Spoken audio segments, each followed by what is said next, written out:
할렐루야. 이른 새벽부터 기도의 자리로 나오신 여러분 모두를 환영하고 축복합니다. 오늘은 요한복음 4장 말씀으로 여러분과 은혜 나누기를 원합니다. 우리가 살다 보면 넘지 말아야 할 선 내지는 보통 일반적으로는 넘지 않는 선이 존재합니다. 상대방을 존중하기 위한 것도 있고 또 선을 넘는 것이 안전하지 않다라고 여기기도 하기 때문입니다. 예를 들어서 남한과 북한 사이에 선이 존재하고 모든 나라들마다 국경선이 존재하듯이 우리는 그 선 안에서 안전함을 느끼기도 합니다. 그렇기 때문에 우리는 오늘 예수님이 하시는 모습이 꽤 불편하고 또 낯설기도 합니다. 예수님은 과감하게 선을 넘으시는 분이기 때문입니다. 예수님은 모든 선을 넘으시며 사람 사이에 세워진 모든 벽을 넘으십니다. 오늘 그 이야기를 함께 살펴보도록 하겠습니다. 우리 3절을 보시면 예수님은 유대를 떠나사 갈릴리로 가실 때 사마리아를 통과하여야 하셨다. 즉 사마리아를 통과해야만 했다라고 말씀이 기록하고 있습니다. 여러분 당시 이스라엘 땅은 세 가지로 나눌 수 있습니다. 가장 남쪽 지역이 유다입니다. 유대 윗지역이면서 중간 지역이 사마리아입니다. 그 사마리아 위쪽이면서 가장 북부 지역이 갈릴리입니다. 여러분 이렇게 세 가지로 구분되어 있다. 그리고 남쪽으로 갈수록 부유하고요. 위쪽으로 갈수록 가난하다. 이렇게만 그냥 1차원적으로 알고 계셔도 큰 도움이 되실 겁니다. 즉 유대에서 갈릴리로 갈 때 가장 가까운 루트는 어디입니까? 직선으로 가는 사마리아를 통과하는 길입니다.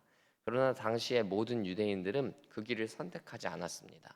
갈릴리로 가기 위해서 사마리아를 통과하는 게 가장 가까운 길임에도 불구하고 멀리 길을 돌아서 우회했습니다. 왜 그랬을까요? 유대인들과 사마리아인들 사이가 그만큼 갈등이 심했기 때문입니다. 더 정확히 말하면 유대인들은 사마리아 사람들을 미워했습니다. 더럽다고 생각했습니다. 역사적으로 사마리아인들은 이방인들과 피가 섞였기 때문입니다. 이스라엘의 순수 혈통을 그들은 지키지 못했다라고 여긴 것입니다.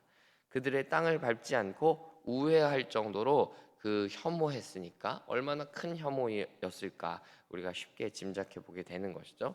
이런 맥락을 보고 이해하면 3절에서의 예수님의 이 말씀은 좀 이해가 불가능한 거예요. 사마리아를 통과하여야만 했다. 우리는 이렇게 질문해 볼 수 있습니다. 예수님이 뭐가 그렇게 급하셨을까?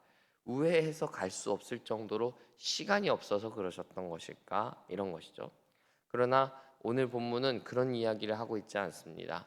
사마리아를 통과하여야만 했다는 것은 그 길이 단거리여서 예수님이 좀 시간이 없고 바쁘기 때문이 아니라 사마리아에서 만날 사람이 있고 사마리아를 거쳐야만 하는 이유가 있으셨기 때문입니다. 예수님의 사역과 삶은 이런 식으로 전개되곤 합니다. 통과하지 않아도 됩니다. 가지 않아도 됩니다. 멈춰서도 됩니다. 이 세상에 내려오신 것도 그랬고 이 세상의 병자들을 고쳐주시는 것도 그랬고 만나주신 것도 그랬습니다. 예수님 입장에서 꼭 필수적인 것은 아니었다는 것이죠. 그럼에도 불구하고 예수님은 그 선을 넘으십니다. 모든 선 넘는 일은 리스크가 있습니다. 위험을 감수하고 위험을 부담하고 넘어야 하는 것입니다. 예수님은 담대히 그 부담을 감당하십니다. 예수님은 당신이 그 일을 위해 오셨다고 믿으시기 때문입니다. 우리가 직장에서 일을 하거나 집안에서 가사의 일을 하거나 내지는 교회에서 봉사를 할 때 마음에 시험이 들 때가 있어요. 그때가 언제인 거 아니? 내가 이 일을 안 해도 되는 사람이라고 생각하는 때입니다. 내가 왜 이 일을 하느냐고, 내가 원하지 않는 일, 또 즐겁지 않은 일, 이 일을 내가 왜 해야 되느냐고 스스로 반문하면서 우리는 시험에 듭니다. 동일한 이야기를 예수님께 적용시켜 볼까요? 내가 왜 사람의 몸을 입어야 하느냐고, 내가 왜 십자가를 져야 하느냐고, 내가 이따위의 일을 할 존재가 아닌데 어떻게 내게 이런 일을 하라고 아버지는 말씀하시느냐고 예수님이 불평한다고 생각해 보십시오. 예수님인들 왜 그렇게 이야기 못 하셨겠습니까? 그러나 예수님은 그렇게 생각하지 않으셨던 겁니다. 내가 이 일을 위해 왔다고, 내가 도리어 손해보기 위해서 위험을 감수하고 선을 넘기 위해서 왔노라고 예수님은 말씀하고 계십니다. 예수님은 남들이 꺼림칙해하고 피하고 싶어하는 일을 당신이 해야 할 일로서 나를 부르신 자리로서 이해하셨다는 것입니다. 사랑하는 여러분, 우리를 시험에 들게 하는 일은 나 아닌 다른 누군가, 내가 처해 있는 환경이 아니라 바로 나 자신입니다. 나 자신의 태도이고 가치관입니다.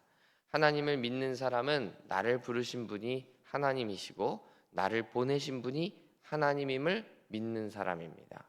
그러니 직장에서 일을 할 때도 교회에서 봉사를 할 때에도 그게 어떤 일이든 하나님이 내게 맡기셨음을 믿고 감사로 감당하는 사람입니다.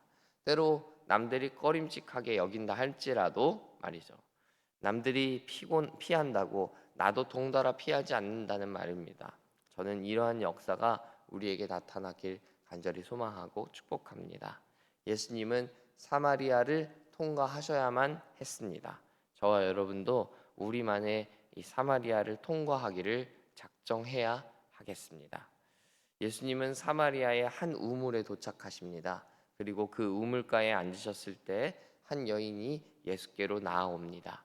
정확히는 예수님이 앉으신 그 우물가로 사마리아 여인이 나온 것이죠. 때는 해가 가장 뜨거운 12시였습니다. 우리 성경의 시간에 플러스 6하면 우리 시간이 된다고 했어요. 가장 뜨거운 12시였습니다. 이 시간은 누구도 우물가에 나와 물을 뜨지 않던 시간대였습니다. 가장 뜨거운 시간이기 때문입니다. 예수님은 이 여인에게 물을 좀 달라 말씀하십니다. 이 말을 들은 여인은 화들짝 놀라면서 9절에서 이렇게 대답합니다.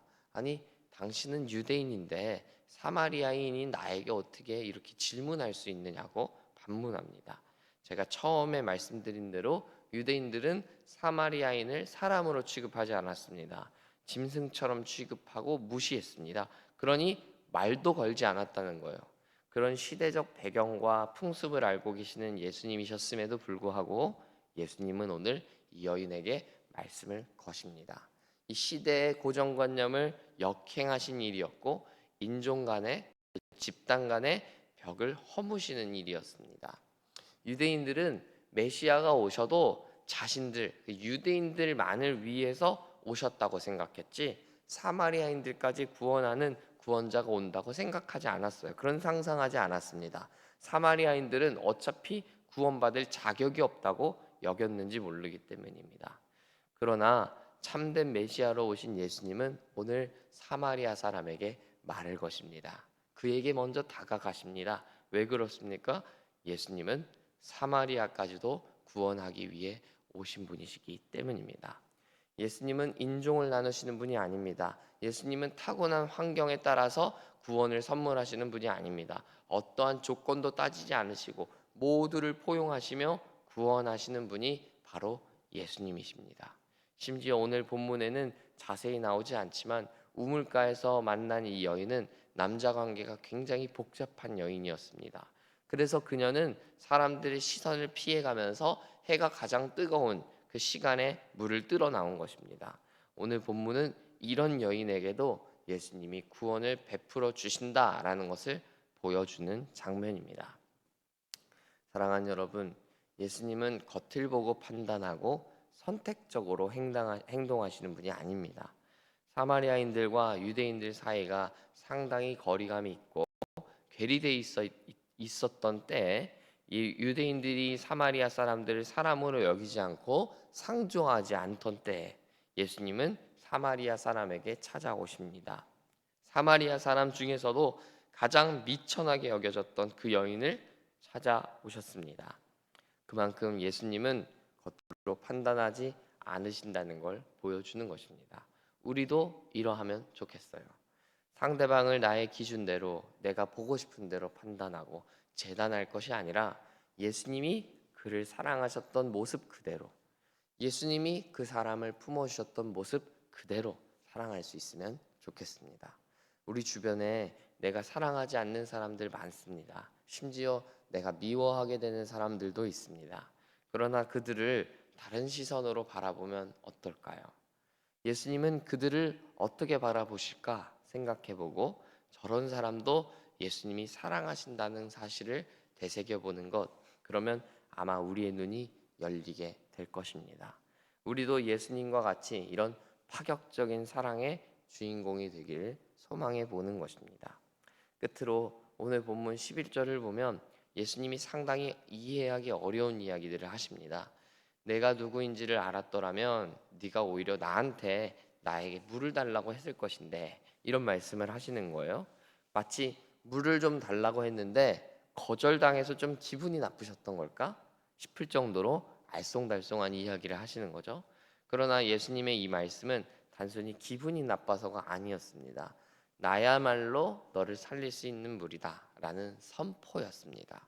우물물은 아무리 마셔도 목이 다시 마르기 마련입니다. 우리가 마시는 물이 다 그렇잖아요. 정수기에서 아무리 떠서 마신다고 해도 조금 있으면 또 떠다가 마셔야 되는 것입니다. 그러나 예수님이 주시는 물은 다르다는 거예요.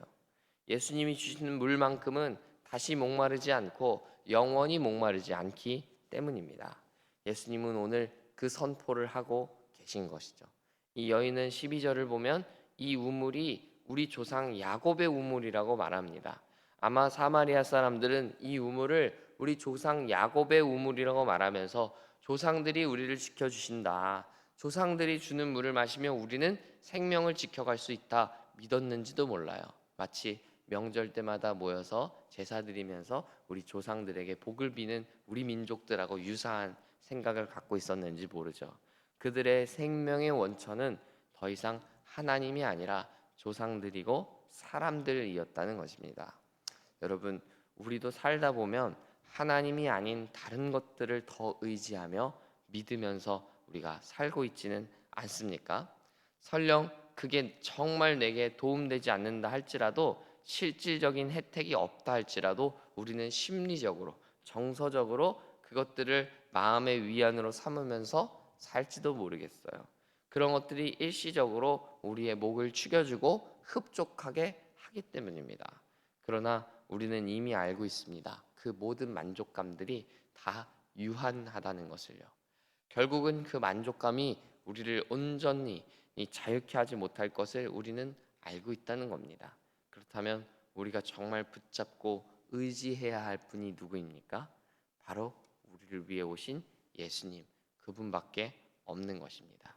오늘 예수님이 말씀하시는 대로 예수님이 주시는 물은 영생하도록 샘물이 되고 영원히 목마르지 않는다고 했습니다.